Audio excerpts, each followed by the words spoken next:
आगे बढ़ते हैं, एक और खबर का रुख कर लेते हैं। बात मथुरा के श्री कृष्ण जन्मभूमि विवाद की कर लेते हैं। आज मथुरा कोर्ट ने केस को स्वीकार करने के बाद सुनवाई के लिए 1 जुलाई की तारीख तय कर दी थी और साथ ही कोर्ट में मामले से जुड़े चारों पक्ष श्री कृष्ण जन्मभूमि ट्रस्ट, श्री कृष्ण जन्मभूमि सेवा संस्थान, सुन्नी सेंटर वक्फ बोर्ड और शाही ईदगाह कमेटी के लोग हाजिर हुए और साथ ही श्री कृष्ण जन्मभूमि ट्रस्ट और श्री कृष्ण जन्मभूमि सेवा संस्थान की तरफ से खसरा, खतौनी और नगर निगम का असेसमेंट कोर्ट में दाखिल किया गया। मुस्लिम पक्ष ने भी हिंदू पक्ष से दस्तावेजों की कॉपी मांगी। श्री कृष्ण विराजमान को लेकर रजना अग्निहोत्री द्वारा एक बात दाखिल किया गया था, उसको लेकर आज तारीख थी। मेरे साथ हैं गोपाल खंडेलवाल जो उनके वकील हैं, आइए उनसे बात करते हैं क्या रहा पूरा मामला और आज क्या रहा।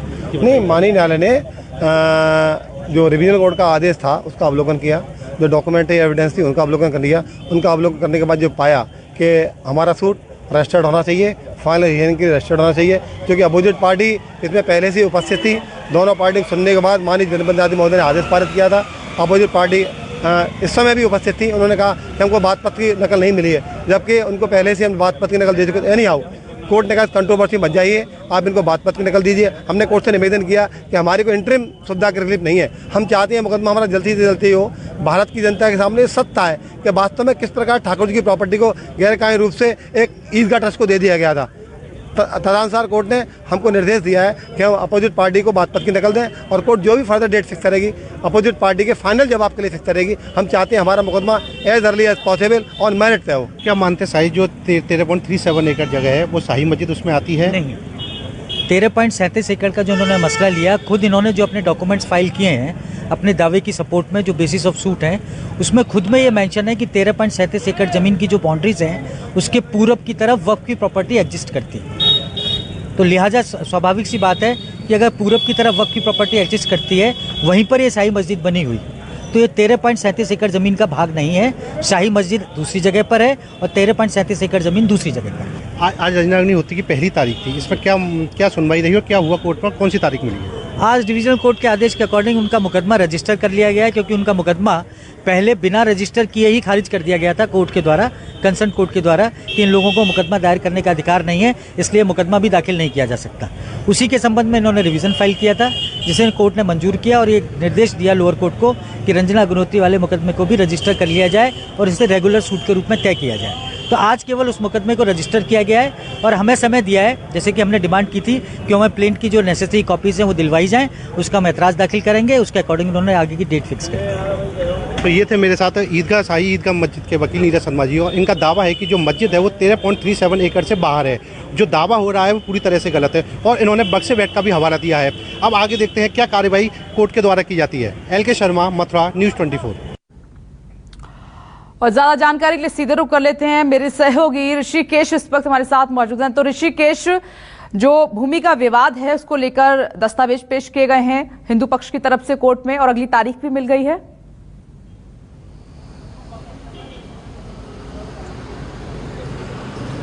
जी बिल्कुल विपनेश, जो अब तक मुस्लिम पक्षकार की तरफ से कहा जा रहा था कि 13.37 एकड़ का जो विवाद है वो बिल्कुल नहीं है, मस्जिद की ज़मीन अलग है और ट्रस्ट की जो ज़मीन है वो अलग है। लेकिन कोर्ट ने पहली बार 1968 का जो दोनों के बीच में कंप्रोमाइज़ हुआ था श्री कृष्ण सेवा संस्थान और शाही ईदगाह ट्रस्ट के बीच में, उसको एक तरह से विवादित माना है और इसको सुनने के लिए तैयार हुआ। इसलिए आज ये पहली हियरिंग थी। कोर्ट में इसको लेकर बाकायदा पहली बार डॉक्यूमेंट पेश किए गए, जो अब तक कोर्ट में इसको लेकर कोई डॉक्यूमेंट नहीं पेश किए गए। खतरा, खसौनी और इसके अलावा नगर निगम का वो रसीद भी जमा किया गया है। अब चूंकि अगली तारीख में ये बातें तय होंगी, चूंकि उसकी कॉपी देनी थी प्रतिवादी को, और उसके बाद ये तय होगा कि क्या ये विवाद कितना सही है, क्या दोनों के बीच में जो राजीनामा हुआ क्या वो वैध है अवैध है। ये सिविल सूट का मामला और इस तरीके से ये लंबे अंतराल तक चलेगा। लेकिन एक बात आज के इस जिरह में साफ हो गई कि अदालत भी इस बात को मानती है कि श्री कृष्ण भूमि ट्रस्ट और शाही ईदगाह के भी ट्रस्ट के बीच में जो ज़मीन का विवाद है और इसका जो मूल है वो 1968 का राजीनामा है, वो कहीं ना कहीं विवादित है और उसे फिर से सुने जाने की ज़रूरत है। आखिर क्या कब्जेदार है जो मस्जिद है, मस्जिद ट्रस्ट है या फिर किराएदार है या फिर स्वामित्व पर किसका अधिकार है, क्या वो कृष्ण ट्रस्ट भूमि की ज़मीन है या शाही ईदगाह का दावा भी बिल्कुल अपनी जगह पर है।